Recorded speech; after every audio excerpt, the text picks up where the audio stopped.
Hey everybody, welcome back to this week's video. We're going to be taking you through a little update of this tank right here. It's the 18 by 18 by 24 with the dart frogs and the Mourning geckos. We're going to show you how it's been doing and take you through what our maintenance routine looks like for a tank like this. If you want to watch the full build video, you can watch it right here.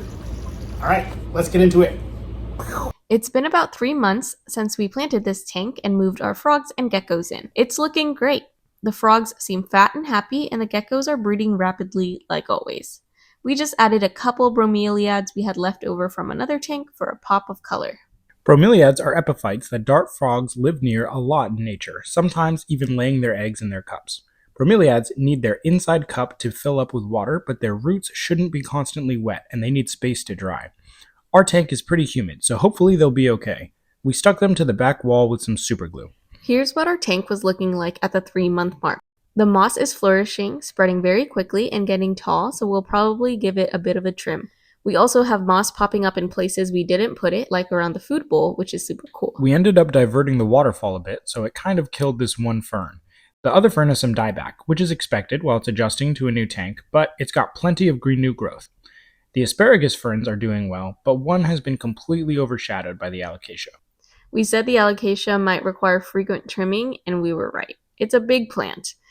It's grown one big new leaf already, and with another one on the way. We love the look. The frogs are always sitting on it, and the geckos sit under the leaves for shade. But it's completely covered one of the asparagus ferns, so at least that new leaf has got to go.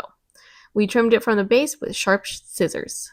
We also snipped off the dead parts of that asparagus fern that had been denied light so that it won't waste energy on any dead limbs.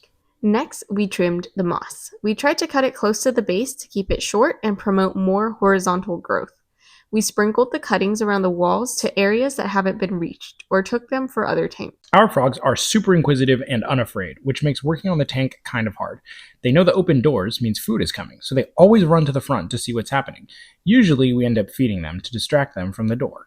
This might have taught them the begging behavior of sticking their noses out of the tank, since it's almost always rewarded with food. When we're doing longer maintenance, we don't want to feed them because we don't want flies getting out of the tank with the doors open. So we're always trying to corral the frogs inside. They're pretty good about not leaving the tank, but one fell out once while balancing on the edge, and it was a whole thing to try to catch him. And because of this, I am traumatized and I won't do maintenance on the frog tank, so it's William's job.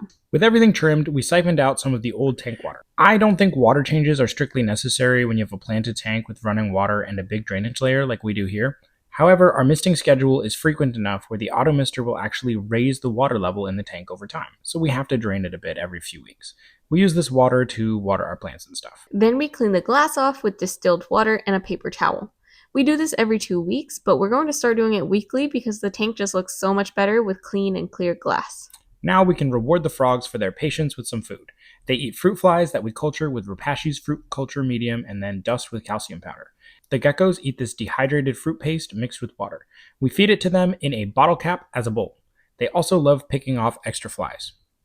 Here is the tank post-trim. We're really happy with how it's turning out. Thank you guys so much for watching. Make sure you hit the like button if you liked it.